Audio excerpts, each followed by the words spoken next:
paranormal. It surrounds us. It's everywhere. Tonight, you will hear from the people who live and work within these highly active locations, all in the efforts to discover America's most haunted. With your host, ghost hunter and author, Dan Terry.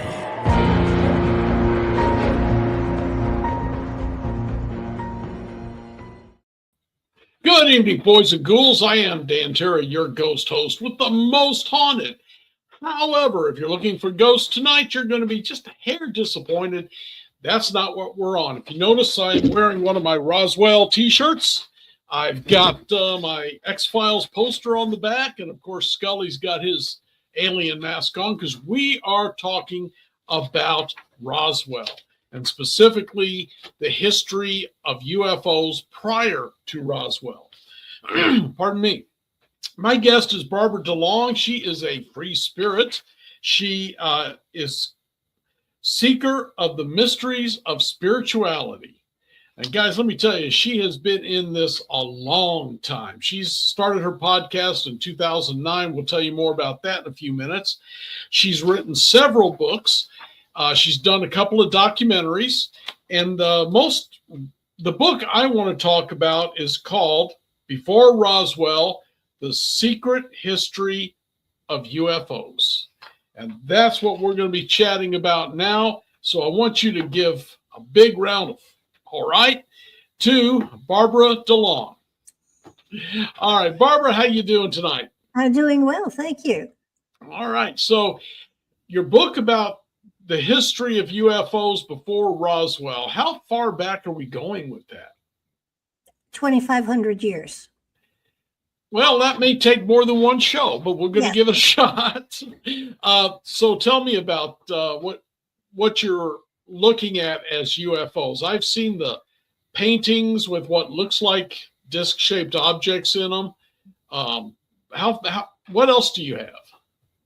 Well, actually, I saw a UFO when I was in college. One landed on my campus.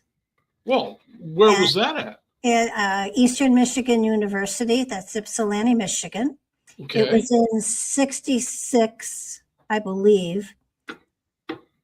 66 or 65, I can't remember which, but I was in college, the dorm was locked at 11 o'clock, and those were the days, obviously 66, when all we had was radio actually in the rooms, and we heard the flash, it was during the time when J. Allen Hynek was there, because there were a lot of UFOs in Michigan at that time. And so they had a flash on the news that, they had closed the 3 airports that were close to us, that the UFO had been spotted near the campus of Eastern Michigan University, where I was. And so, of course, we all rushed to the windows to see, where it was. And we heard police sirens, and police cars were streaming down the road right next to my dorm. And between my dorm and the baseball field, there was a building. And we could hear the radios in the police cars saying, we're going to turn on the stadium lights to see, it's landed on the baseball field. We're going to turn the stadium lights on to see it. Now, in my opinion, the best way to sneak up on a UFO is to have stadium lights suddenly flashing and sirens blaring and stuff like that. But I don't think anybody was thinking that at that time. We saw the lights go on. We saw the glow in the sky. And then I saw this saucer raise up. It cleared the building that was right across from us, and it swooped over my dorm. And I would say it was within a couple hundred feet of me. It was big. It blacked out the sky. It felt like it hovered there for a long time. I don't think it actually did. And the reaction among the people in the dorm were, some were screaming, some were hiding, some were running, some were hysterical. I kind of thought it was cool, and I was very excited about it. And the girl standing next to me did not see it, which in retrospect, I believe that there's a certain level of consciousness about you'll see something you actually believe in, and if you don't believe in it, you don't see it. Okay. It was there, and then it was like gone.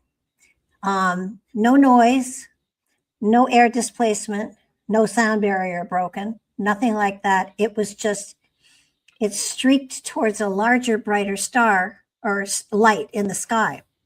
Mm-hmm. And that was between 11 and 12 o'clock at night. By 12 o'clock, the radio stations were back on. There was no mention of it. And yet the whole rest of the evening, the police were patrolling the campus with 2 policemen and a dog all over the place.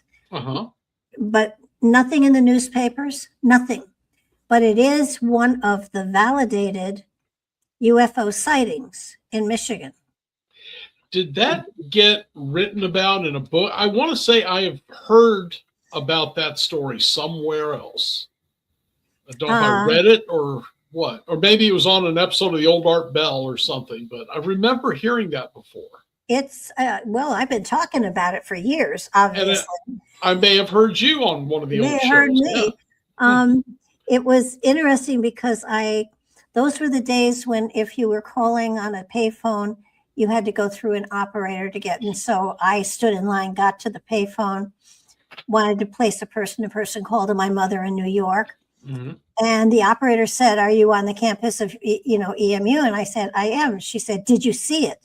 And I said, "I did." And so I had to tell the operator the story. I got my mother and I told her the story. Mm-hmm. And she had a friend who was the editor of the local newspaper in New Rochelle, and they ran the story of it, but it wasn't in the local papers at all. Now, it was in a book called In Focus Paranormal, I think. It was In Focus.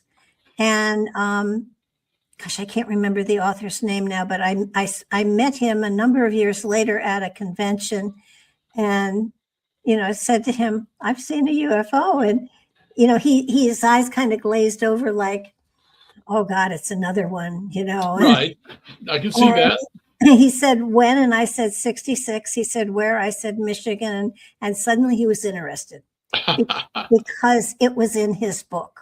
Mm-hmm. So we had a lovely time talking, and I immediately wanted to buy 10 or 20 of the books so I could shove it down people's throats who have been asking me, how much did you have to drink that night and stuff like that. I mean, I have been teased for decades about that, but it was an experience, and the feeling I got from it was like God, what's the name of that movie? The one with the da da da da da. Close Encounters of the Third Kind. And as the guy was being shoved onto the saucer as they were leaving, somebody said he hasn't had training, and somebody said yes, but he was invited. I felt invited. Okay. I felt like, I wasn't frightened. I wasn't scared. I was, really kind of intrigued by it all. Mm-hmm. And that's kind of where my spiritual journey actually started. And, it was from then on, I've been in that field. I haven't really done MUFON kind of. My late husband was Patrick Cook, who wrote the Bible UFO Connection. Uh-huh. So when we got together, he was so disappointed. He'd never seen a UFO and I had, and he felt that wasn't fair. Did he ever get to see one? No. Oh, no. Okay. Well, he knows now. Well, actually, the book that you want to talk about, Mm-hmm. where Ken Godsworth and I, took credit for it. But what it is a compilation of Patrick's research. When Patrick passed away, I took his website and everything that was in his website Mm-hmm. that was on his in any of his books, I let go. And what was not on any of the books was the UFO material and the giant material, and those I put onto my website. Okay. Ken was going to write a book on Before Roswell. He ran across my research, which was it is huge, Mhm. and he asked me if he could use the material, and I said sure. And then he called back, said, "You want to write it with me?" And I said, "It's already written, isn't it?" And he said, "Yeah, it is." But he put it in different sections, and he and I each wrote a paragraph before the sections, and then we took turn. He wrote the summary, and I wrote the conclusion, or the other way around. I can't remember which, but that's how we wrote that book. Okay. Well, let's go back 2,500 years, and I know you weren't around then, No. but what did you see, or what? How do I say this? What Well, makes you believe they were recorded? Well, by it that goes into you go into the Sumerian and the Mesopotamian stuff. Okay.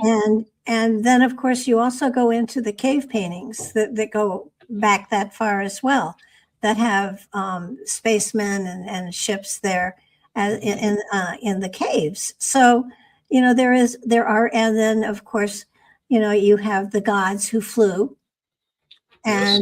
And so the aspect of you go back in Egypt, and in the olden times, it's when the gods were among them, so that and they flew.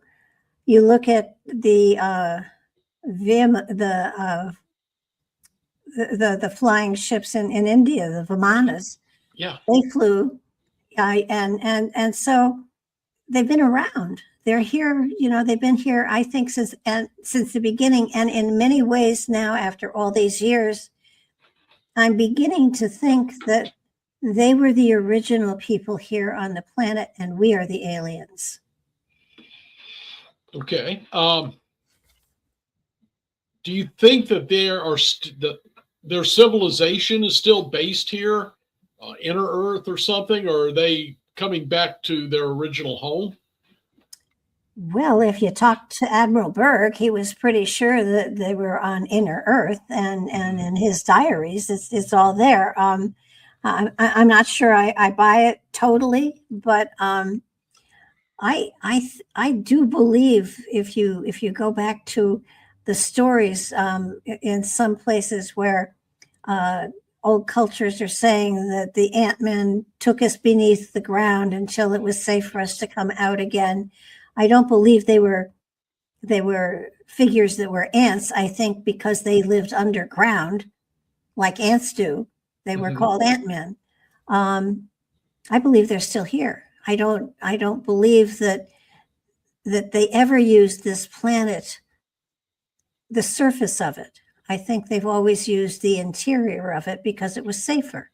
When you think about comets hitting the planet and asteroids hitting the planet, and the kind of instability that is here, the fact that the plates have moved around and created different continents and everything, the safer, more stable place was the interior of the planet. And so I believe they're still there. Are they still using it? Probably not the way they did thousands of years ago, but I think there's probably a post there out, that's manned or whatever. I think they're still here. Okay. I can't imagine them wanting to have much to do with us because we're so barbaric. I won't argue with that one. You said you thought this was their planet first. Yes. Is the whole civilization still here on the inner Earth or wherever they are? Or have they went out into the galaxy and this is just a few of them coming back? I think what we've got here is an outpost of some sort. Okay. And that and this is just my opinion. Got nothing I can base it on other than that's how I feel at this moment in time. But I do feel like that there are places on this planet that they still exist, that they are still functioning. I don't think they care about the surface. I think they're more into the stability of the internal structure of our planet, and Okay. they use the heat and they use the other minerals that are there. But I think this was an outpost, to begin with. Did they go to the surface from time to time? They probably did, and they were probably accepted and not feared. And the main reason we chose Roswell is because in 1947, that's when our opinion of aliens changed. Yes. And I do believe that prior to that, hundreds and hundreds and maybe thousands and thousands and thousands of years before, they were accepted. They weren't feared. And so they were able to intermingle, whether they had skin that was a different color or whatever. I do suspect they were mostly humanoid, and so that they did blend in. And after Roswell, people started the movies and things like that, and the television shows made people fearful of who the aliens were or what they were. And once you got that fear going, it became horrible. And at that point, they would have been crazy to try to, say, take me to your leader. And who would we say to take them to? I mean, we're so fragmented on the surface that there's no way to pick a particular leader to go to who has any authority for the whole planet. That's true too.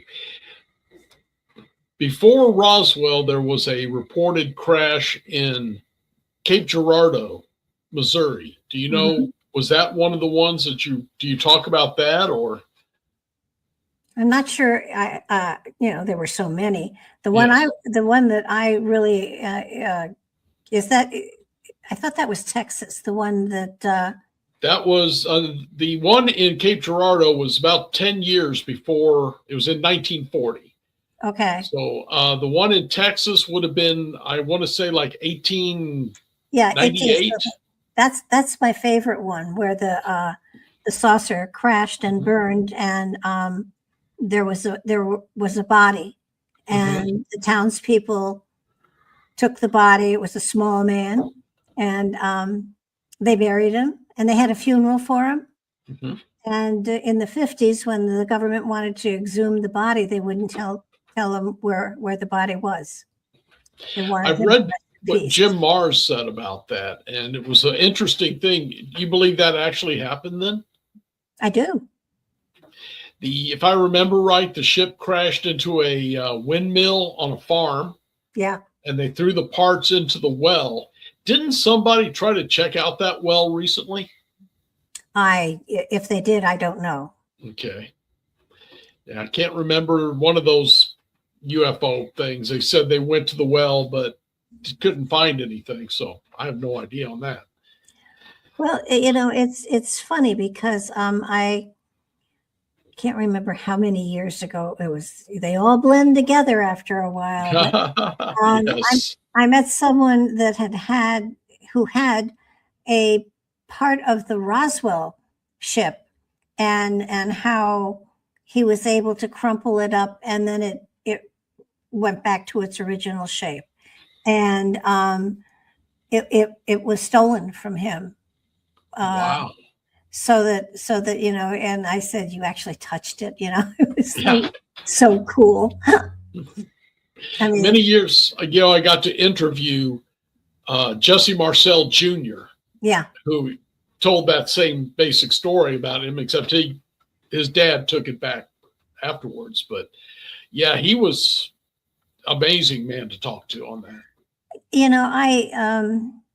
I know it's not ethical, or as far as the military goes, morally acceptable, but I sure would have held on to a piece of it.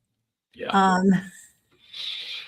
Yeah, but at that point, everyone trusted the government. So the government said, give it to me. They did it willingly. Well, there's so many, at this point in time, when you see a UFO, you don't know who it belongs to. And I was going to ask you about that. The one that landed, saucer shaped, Yes. silver in color. Yep. It glowed. It was interesting because it glowed in colors, yet there were no lights. You couldn't see any lights, but there were red and green for sure, Mm-hmm. and yellow. But there were colors that glowed Okay. from the hull. It didn't have any cap on it. It was just a saucer. Oh, And really? yep, no lid or anything like a submarine. It was just a saucer, and it was big. It felt extraordinarily big. It was because our dorm was locked because we theoretically we couldn't get into trouble until 11 o'clock, and then we could get in trouble. So they locked us in. But it was quite phenomenal. Do you think there's a chance that was an early American military version of the vehicle? No, Okay. I don't, because there were several Army and Air Force camps right around us, Mhm. and it was plain that there was great upset over what was going on. Now there were a lot of swamp gas, and I've seen swamp gas, and I know what swamp gas looks like. And there were a lot of sightings in Michigan during that particular time frame. And then, of course, I lived in Westchester in New York, Mhm. also, and right around the Hudson, there were tons and tons of UFO sightings there too. Yeah. But we always thought it had something to do with the nuclear plant that was on the Hudson as well. So, Do you think they used that for something, or they were just watching it? I think they were just watching it. I've seen pictures, Mary Joyce, of skyships over Cashiers. Are you familiar with her? She's been on the show. Yes, very much. She's was on my show a lot, and Hmm. we became friends. And she had so many pictures of them that they were apparently sunning themselves in the sun, very close to the sun. And she Uh-huh. said, "What do you think they're doing?" And I said, "I think they're charging their batteries." And she said, "What?" And I said, now that's saying it very primitively, but it seemed to me that that they were taking on energy of some sort from a star, Mhm. which is what the sun is. So that to me made perfect sense. Do you think some of the ones that are being seen now, maybe the triangles or whatever, is American or some other government craft? It probably is, because our planes that can't be detected by radar are that V shape. I would say that, and especially when there was that big swarm of what's the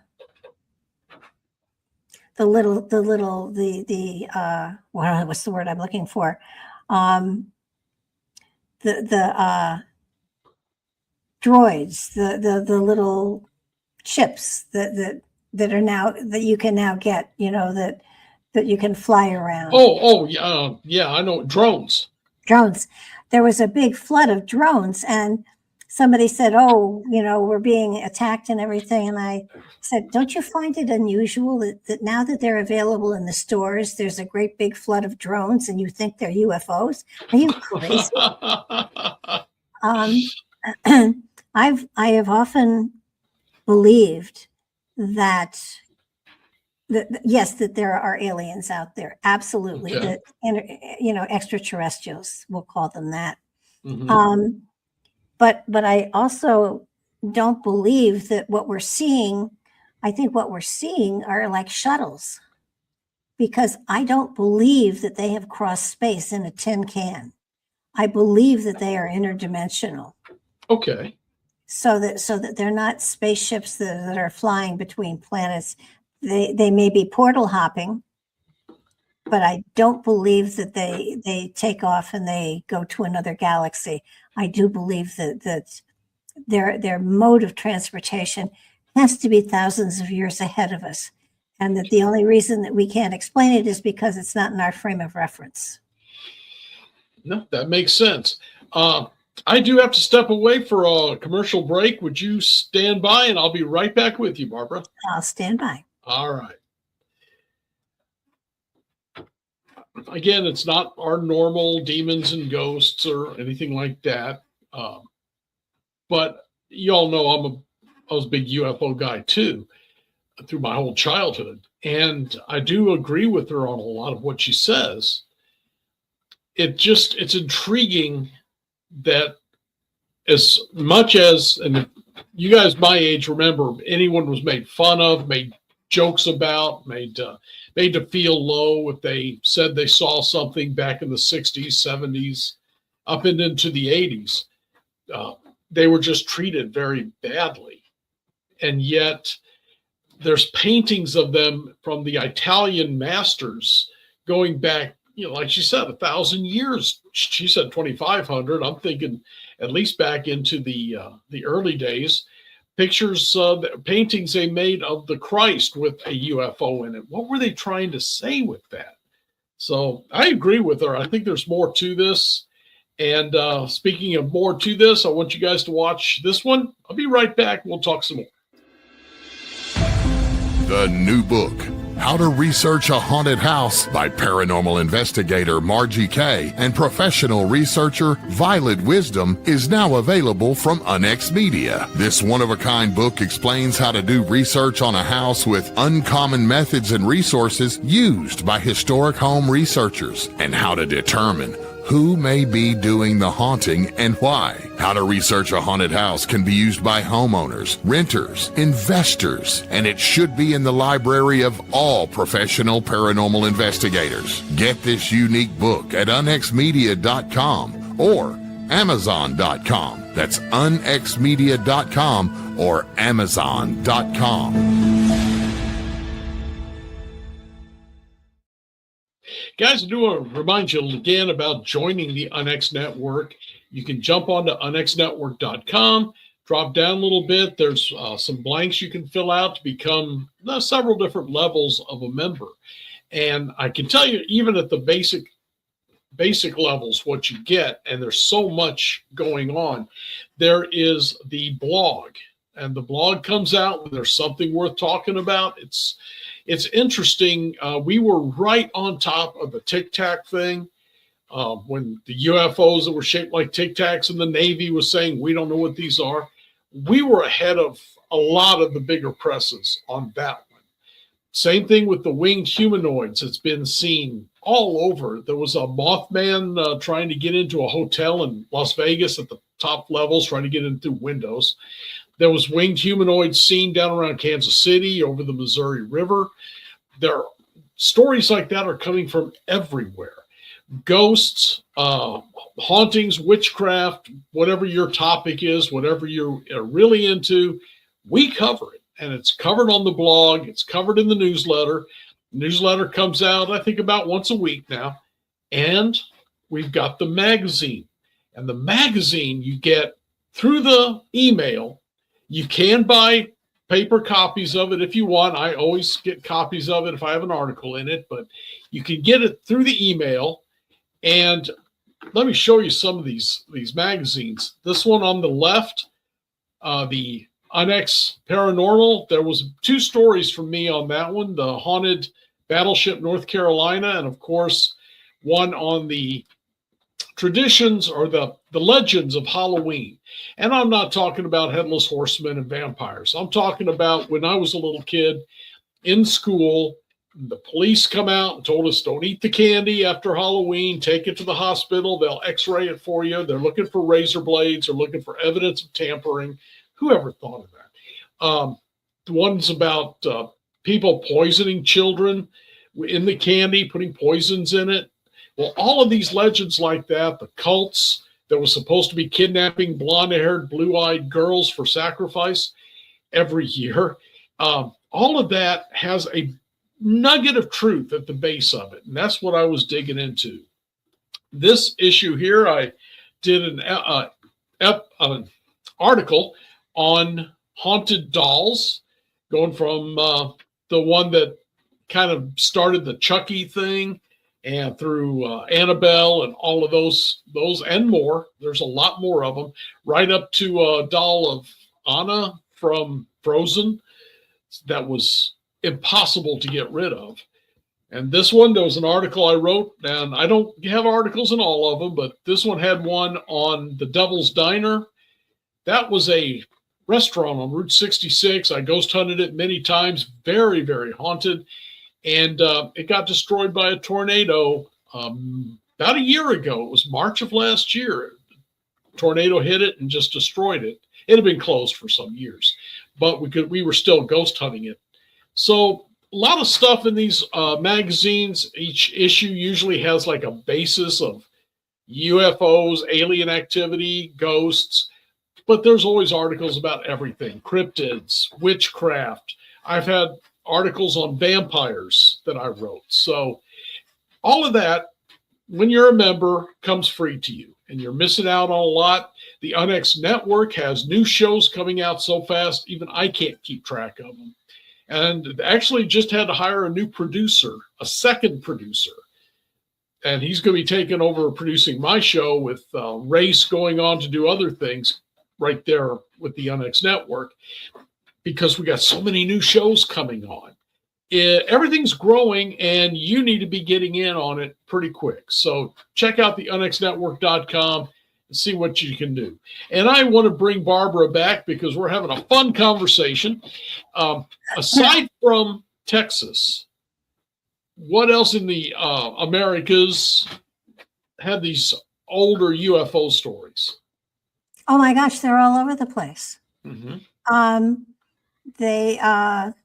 Well, you've also got the Phoenix Lights with Yes, Lynn Katai. She's been on my show a whole bunch of times, and had a lovely time with her because she wrote, of course, the Phoenix Lights, and tells about how it happened, and I think what's really fun is, and to sort of segue into a little bit of what you were talking about, she's seen ghosts too. Okay. And we got to comparing ghost stories, and I did ghost hunting at a house that was very close to us, that the owner of the house wrote a book called Acquiescence, which was the story of the ghost that haunted their house. Oh, that's intriguing. Oh, it was actually, I have a very good friend who every year on the 40th birthday of each of her friends, they all do whatever that friend wants to do. And she wanted to do a ghost hunting. And she was upset because none of her friends would do a ghost hunting. And she wanted to go someplace that was just so commercialized, it was awful. And I said, well, wait a minute. There's got to be a positive to having a radio show. Find me some ghost hunters that are valid. Mm-hmm. And she did, and I called them, and I said I wanted to do a show on ghost hunting, and that I wanted to go on a ghost hunt with my assistant. And they said, well, they didn't have any lined up. I said, I happen to have a house that's haunted right in the neighborhood. Okay. And it goes back to the early, I think, 1700s. And so we set it up, and it was a charming story. The house was original to the property, and we went in, and the original fireplace was still there. And this will stop in just a moment. Okay. Thank you. Validation. True story. And it turns out that the ghost that was haunting it was a woman who had been forced to marry this man who owned the property. And Okay. they had a son. And apparently it was a very cold winter, at one time, and they had to go out, really looking for roots and everything. And apparently he was I don't know how to shut it up. Apparently,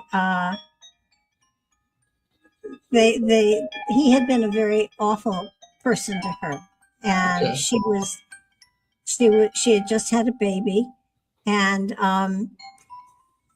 so they went out and they were looking for grubs and everything. And apparently their son, who was a teenager, her husband saw her son meet a neighborhood boy, and he was apparently gay, and they engaged in gay stuff, and her husband shot her son and killed him. Oh. And she saw it. She knew it had happened, and he wouldn't even bury the son. And so I'm gonna take a hammer to this damn thing.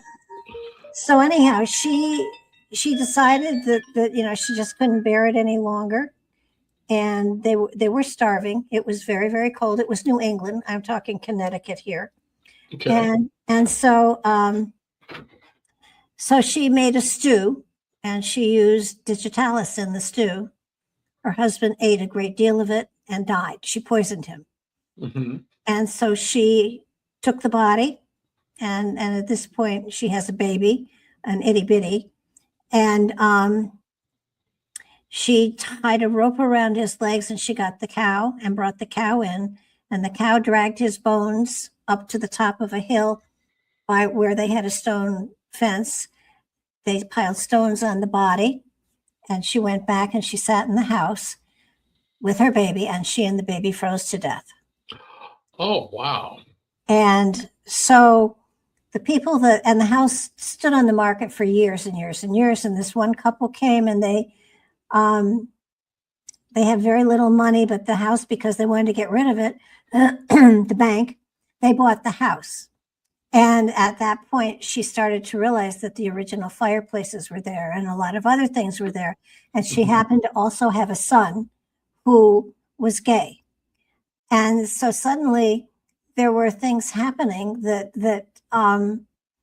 were unusual. Things were moving around, things were moved, things were wrapping. And it was this woman trying to, let people know what had happened. Okay. And as they were trying to reconstruct stuff to keep it age appropriate, because they have wonderful tours in the wintertime of haunted houses. So they found her Bible, and in it it was by the chimney right next to the chimney in the attic. So her Bible had been preserved. And so they weren't sure that this was accurate or not, but they went up and they found his bones in the stone wall at the top of their property. And so, it was verified, and she would do things, and I call it the sweetest haunting ever, because every now and then she would do something that would help them. She wasn't scaring them, but she was doing things like making the computer work when it wasn't working. And she did all sorts of wonderful things. She pointed them out to different plants that had to be, and they were making elixirs and stuff like that to sell on the side. So she became a part of their family. And it wasn't that she moved on, she's still there. And the book is called Acquiescence, and it talks about the whole story of it. And so, because I read the book and I thought, nah, but I spent a great deal of time in the house. And when they had tours coming through, they had me in one of the rooms talking about the ghosts and where she died. And there was no insulation in the walls at all. So trust me, it was cold. But narrow little stairs going up the back way and everything. And they're they call it the ballroom upstairs, but it wasn't really a ballroom, but it's where people gathered. But it was a very long night, and I don't need to do more. But my friend got her real ghost hunting, which was fun. And Okay.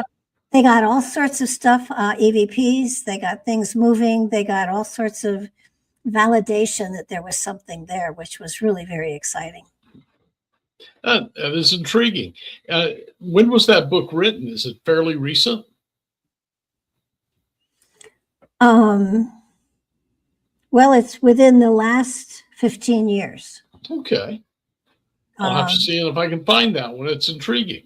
Oh, she's a lovely lady, and she's a character. She also got so into the that time frame of the early settlers to the area that she does all sorts of classes on it. And I mean, I knew that they early on would let the chickens and the pigs wander through the house, so they used to swaddle their babies and hang them on the wall so that the animals wouldn't, eat them or take, do something that's not nice. They didn't wash the diapers. They just dried the diapers by the fire and put them back on the babies. How any child survived. Yeah. And they didn't name the children for the first 2 or 3 years just to make sure that they didn't waste a name. It was a strange time, wasn't it? It was a rough time for sure. So going back to the UFOs, we were talking about, any time's a ghost story is a good time for me. But we were talking about earlier in the United States history and even European history. Was there other mass sightings that were reported? Well, there's in the United States. Okay. There probably were. I can't, I can't really, a mass sighting. I don't recall. Okay. The book is basically individual stories that were printed in the newspaper. And so what Patrick did was he gathered all the newspaper clippings and he pulled them together, and that comprises all of the UFO sightings that are on the website. And the book stops at 47, but I kept it up until 2000. So there are a lot of sightings that astronauts and presidents and all sorts of things that are still on my website. Okay. So did you ever get much into Jackie Gleason and his discussion with President Nixon on it? No, because that was much later. Oh, okay. Yes, it would have been. That was after Roswell. Yeah. Okay. Actually, to tell you the truth, when we put this together, I have read the book many times, and every time I read it, I find something new that is like, oh, that's so cool. For instance, have you read the book? And it's okay if you haven't. I have not yet. No. Okay. So do you know who the very first person was that ever shot down a UFO? No, I do not. The Red Baron. I have heard something about that. Yes. He thought it was just another, new whatever, and he shot it down. The guy crashed, ran into the woods, was never heard from again. And he just went back and reported that, he shot another plane down, and that was it. But the real Red Baron was the very first recording of a UFO that was shot down. Did he describe it in any way in his writings? I don't think so. It was just, it was an aircraft. He didn't recognize it, so he shot it down. I mean, why? I mean, he could shoot it down with those old, slow machine guns, but we can't hit one with a missile. That the missile doesn't just ricochet off. I don't know if you've seen that recently, but there was a look Navy at video. The Battle of Los Angeles. Yes. We had somebody on the show a long time ago who was a young boy, I think 11, 12 years old, during the Battle of Los Angeles. And, his mother kept pulling him away from the window and saying, get away, get away. And the next day he and his friends went to the beach, and the government paid them for all of the shrapnel and things like that they picked up. There were casualties, but they were because it was our stuff that was falling down and hitting people and starting fires. Our bullets and everything just bounced off of these. They had some sort of a shield on, of course, and but it to me it was. In many ways, it felt like it was an attempt to get people used to the fact that there are others out there. Okay. And it failed totally. They picked a bad time. It was during war, and I don't think that any of those ships have been seen again. But they could have been. I sometimes think that we are reality TV for extraterrestrials, and it's like, did you tune in to see what they're doing now? I mean, it's so pathetic. It's like we're not ready to. I mean, there are a lot of us that would love to sit down and talk to an alien. Sure. There was a video, and I just mentioned it briefly, maybe a month ago or 6 weeks ago, where a missile was fired at one and it literally just ricocheted off. So they must have some kind of protection around their ships. Yeah, of course they do, but again, I think they're shuttles. I think the ones where things bounce off are shuttles. I think some of the smaller ones are drones that they aren't even they may not even be manned. Okay. And well, are you a cat person at all? Oh yeah, I've got a black cat named Lucifer in the next room. Have you ever played with the laser beam? Yeah, a little bit. To me, it's not fair because you can't catch it. So, I know. But in a way, I think a lot of what we see in the sky is almost like a laser beam that somebody's having a lot of fun with us and shooting these lasers out that are three-dimensional and that they aren't even manned. okay. And that they can go in all different directions. But I don't think a lot of them are manned or piloted or whatever. I think that a lot of them are drones that are here to, see what's going on and see where we are as far as development goes. I have often said, and I truly believe it, that the Earth is quarantined. And look what we do to each other. I mean, and if you want to go biblically, what happens when we have, master teachers that come down to help us? We kill them. And when science develops something new, what's the first thing they do? How do we weaponize it? I mean, we're aimed at destruction. We're not aimed at peace. Yeah, I can't argue. Does that way.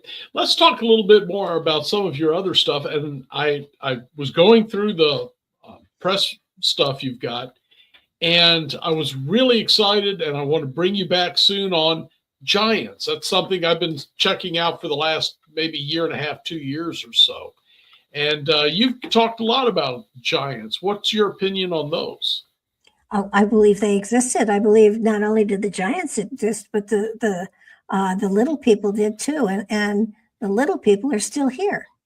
In Tennessee, I'm in Tennessee now. In a lot of the farmland, they found battlefields where there were hundreds of small bodies, and they were given to a museum. And I've tried to hunt down the museum, but the museum has moved and changed, and they don't have the bones anymore. But as far as the giants go, they definitely existed, and their bones were, most of them, sent to the Smithsonian. depending on who you listen to, the Smithsonian put them all on a flatbed and took them out in the ocean and dumped them. But they still exist. It's not only the giant bones, but the pointed skulls, are there too. And the Breitenwiener cave, I'm not sure, I can't remember which country it was, but during World War II, there's a cave in, on my website, did you look at the Breitenwiener cave material? No. It's a cave in, it's in Europe. There was a UN camp where they had prisoners of war during World War II. And the cave was discovered in the 1500s. And in Breitenwiener, I think it sounds like Germany or Austria where it is. I can't offhand tell you where. But in the 1500s, the cave was discovered. And in the hall records that are still on file, it talks about how the townspeople went into the cave and found large mummies and skulls and giant bones. Okay. And during World War II, that cave was still there, and Patrick got a hold of a young man who was in the military, and he went into it with his friends. They were not supposed to. It was off limits, but they felt that if there had been prisoners of war there, that maybe their bodies should be reclaimed and repatriated and stuff like that. They went in it and they brought out some of the bones, and some of them were giant bones.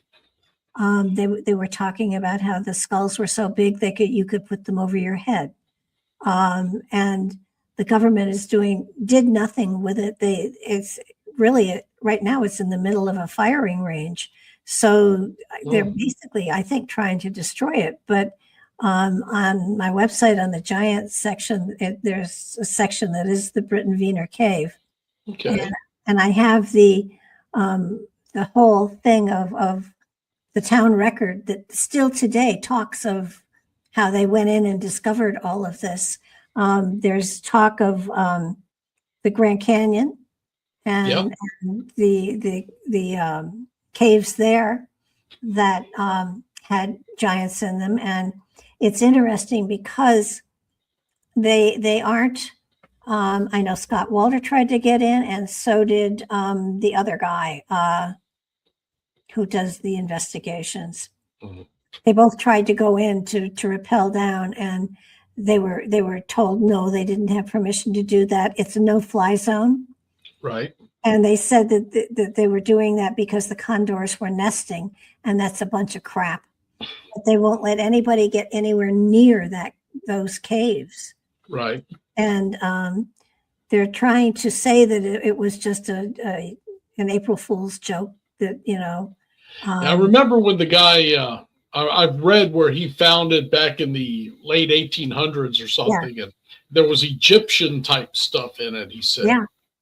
So there was a case in Missouri in the 1910, 1920. A boy was in a cave near Steelville, Missouri, which was very close to where I lived. And he found, when he was looking for arrowheads to sell, one of these giant skeletons. They brought it in. It laid in a hallway in a doctor's office for weeks. People come from all around the area to see it.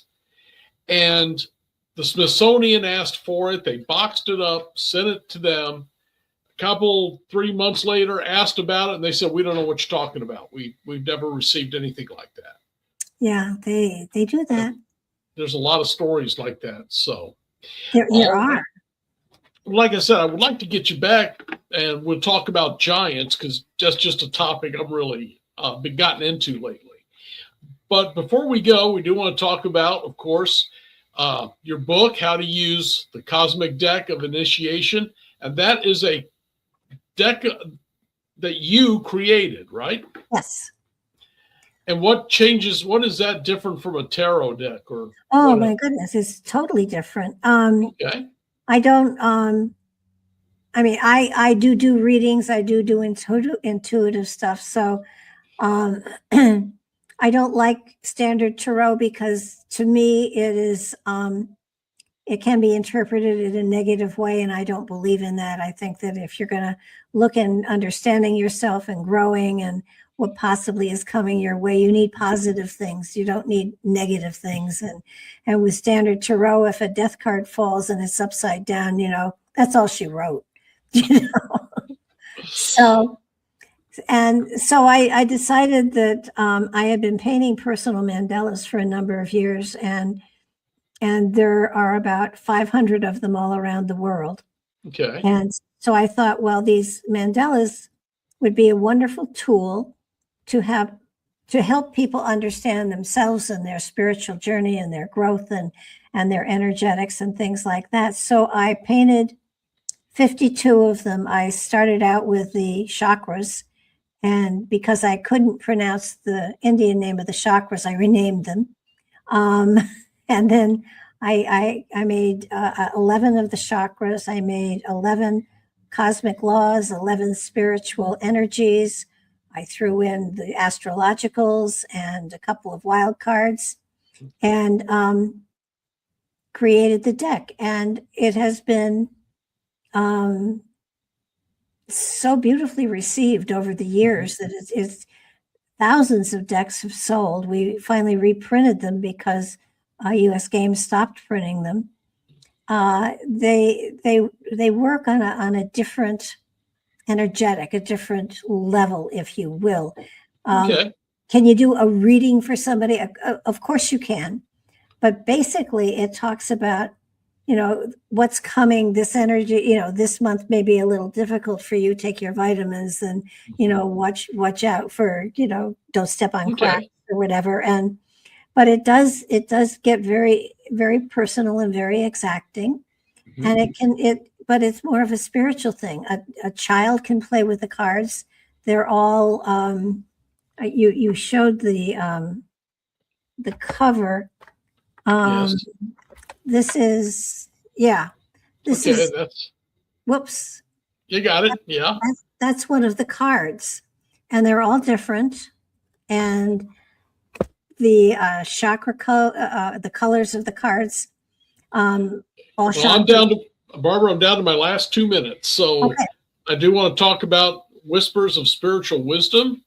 That book's available at your site, barbaradelong.com. It's a great bathroom book. Okay. And of course, Before Roswell, The Secret History of UFOs. Uh-huh. So I hope I can get you back here to talk about giants one day. No problem. Would love to. All right. Well, take care, and I will be in contact with you. Would you hang loose and not leave right away? Because I'd like to talk to you after the show, all right? Sure. All right. I'll be right back. But Barbara DeLong, thank you very much, and we'll talk to you again soon. Okay. All right, friends. Boy, I'm running really short on time here, but I do want to remind you again about joining the UNX Network. We have got a whole bunch of shows, whatever you into. We got the Cryptids. We've got several ghost shows, kind of like this one, except with different people. I know one group, I want to say they're out of Pittsburgh or something like that, but I met them over in West Virginia. Great guys, Iron City Paranormal, and they've got a show on here now. Of course, Michelle over in Iowa, she's got a show on here. She's had it now for about 3 years. A lot of good stuff going on. And then we also have the UFOs. We have a lot of cryptids. Whatever show you're into, we've got it, and you might as well come on over. You don't even have to join the UNX Network.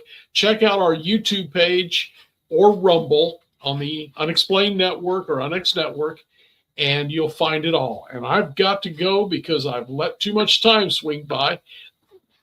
But I loved listening to Barbara. That was fun. The UFOs, giants, we could talk all day. That was a lot of fun. So you guys, stay cool, stay warm. Weather's changing, so be careful out there. And most important of all, you all stay spooked. Good night.